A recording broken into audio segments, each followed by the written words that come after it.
네, 질문이 있는데요. 항목 정렬이랑 뭐 그런 거에 대해서 오늘 말씀해 주셨는데요. 그 책에서는 그 각각의 장단점에 대해서 이렇게 설명이 돼 있었잖아요. 근데 미나 씨가 생각하는 우리나라의 뭐 정서에 맞는 그런 항목 그런 걸 생각하는, 그러니까 미나 씨가 생각하기엔 어떤 점이 제일 좋은지. 항목 타이틀 그 세 가지 중에서 네.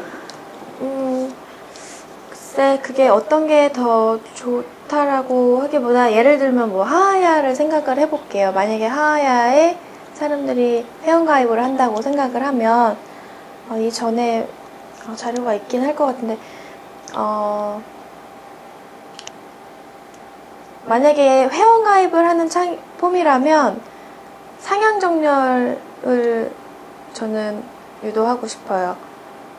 그러고 공인인증이나 결제창 같은 경우는 항목 타이틀이 왼쪽으로 좌측 정렬이 돼서 좀 더 심사숙고해서 하나하나 조심조심하게 이렇게 신중하게 사용을 하도록 입력을 할 수 있도록 그렇게 하는 방법이 좋을 것 같아요.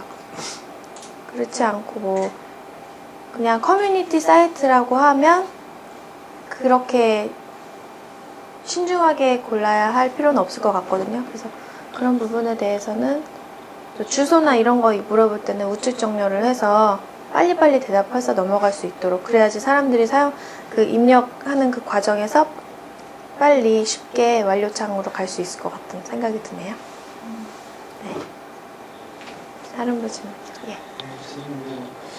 오늘 강의가 정밀에 대해서 말씀해 주시잖아요. 네. 네.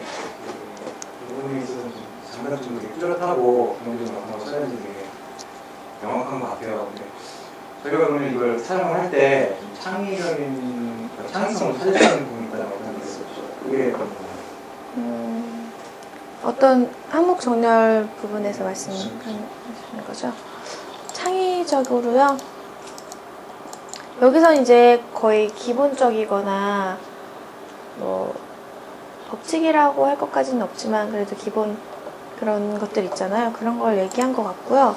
여기서 뭐 각가지 예를 들어서 보여준 것들이 있어요. 근데 기본적으로 입력 필드라는 게 뭐 갑자기 이렇게 네모난 게 하트가 되고 이러진 못하잖아요. 그래서 그런 부분은 얘기를 한 것 같고, 또 창의적으로 한다고 하면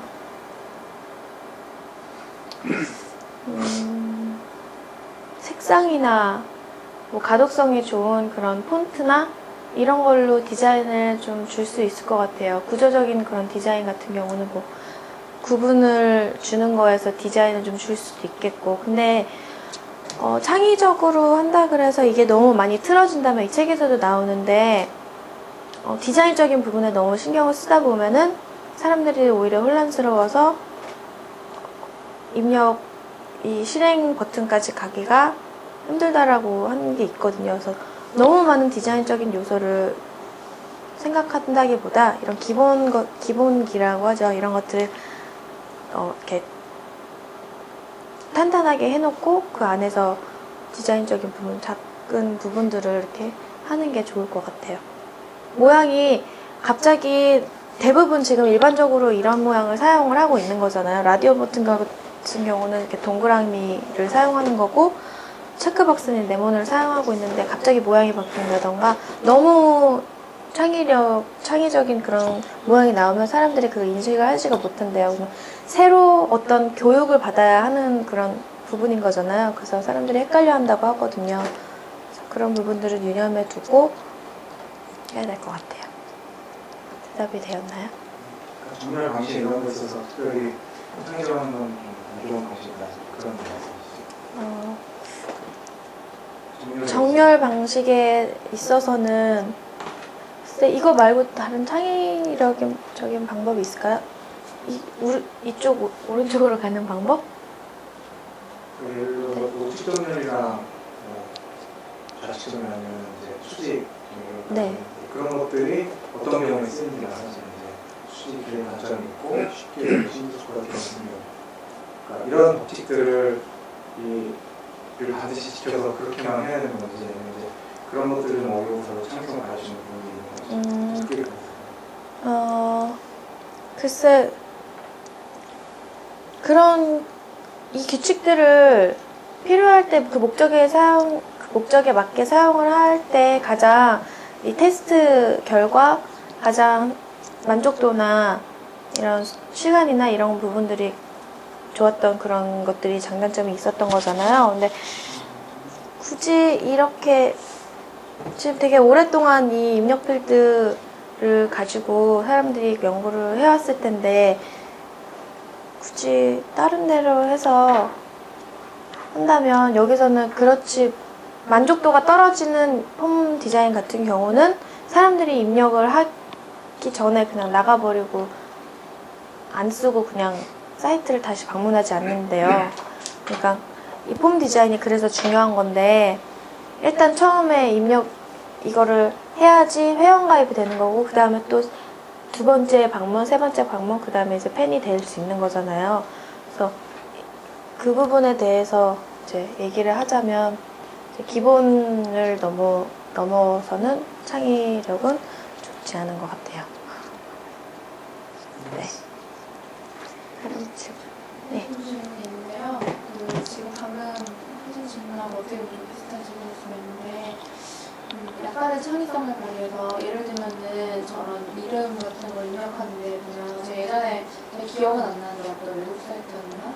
잘 기억은 안 나는데 이름을 입력할 때 뭐 예를 들어 한국말로 한다면은 뭐 이 이름은 뭔데? 뭐 이런 식으로 예, 맞아요. 재밌게 하는 거 있잖아요. 너 어디 사는데? 주소 입력하는 차에 너 어디 사니? 뭐 이런 거 있잖아요. 그래서 확인 버튼 누르면은 또 방문해줘 뭐 이런 거 있잖아요. 맞아, 그런 맞아. 식으로 한 거 보고 되게 독특하다 이렇게 하면 재밌겠다라는 생각 되게 많이 했거든요. 그리고 그 이름이나 뭐 패스워드 같은 거 입력할 때도 그냥 되게 일괄적인 그런 동그라미 같은 게 아니라 이런 뭐 하트 모양이라던가 이런 식으로 재밌게 했던 걸로 인해서 그 사이트에 대해서 기억이 많이 남았던 그런 일이 있었어요. 그런 식으로 그 정도의 창의성은 발휘할 수 있는 부분이 있을 것 같은데 그거에 대해서 어떻게 생각하시는지. 지금 첫 번째로 얘기했던 그거는 이제 항목 타이틀의 그 질문 방식인데요. 이 질문 방식에 대해서는 전 수업 강의 때 제가 말씀을 드렸는데 지금 얘기하신 그 방법을 사용하는 게 좋다라고 얘기를 했거든요. 왜 그러냐면 이름, 뭐 주소 이렇게 하면은 사람들이 뭐 주소를 내 주소, 어디 내 회사 주소 이렇게 막 헷갈릴 수도 있대요. 그래서 나의 이름은 뭐 이런 식으로 있는 거 있잖아. 난 어디 살지? 뭐 나의 집 주소는 막 이런 식으로 대화하듯이 여기 앞에 대화하기라는 그 장이 있었어요. 그 장에서 얘기를 했던 그런 부분이거든요. 그런 부분 그렇게 얘기를 하라고 해서 사용자하고 대화하듯이 그리고 질문에 나도 그렇게 하듯이 그런 소통이 있는 걸로 하면 되게 환영받고 있는 느낌이라고 하거든요. 그 이야기를 한 것 같고요.